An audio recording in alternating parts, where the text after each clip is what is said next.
Ever dreamt of a world where your AI-generated characters stay true to themselves, no matter the scene?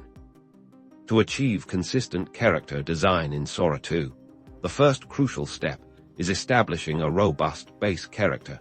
This means meticulously defining key visual traits. Think of it as creating a character Bible for each creation.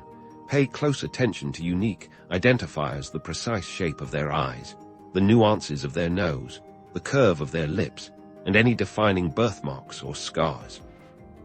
When prompting for subsequent scenes or variations of the same character, leverage the power of descriptive language. Instead of saying, "the woman," describe her as the young woman with emerald green eyes, a small scar above her left eyebrow, and windswept auburn hair. Utilize negative prompts to actively exclude unwanted variations.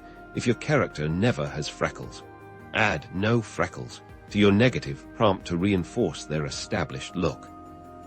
For even greater control, and if your workflow allows, consider using reference images within your prompts. Uploading a clear image of your intended character can significantly guide Sora 2's interpretation. Remember, consistency is key to narrative immersion. By diligently applying these techniques, your Sora 2 characters will feel like familiar faces throughout your storytelling journey, enhancing the viewer's connection to your creations.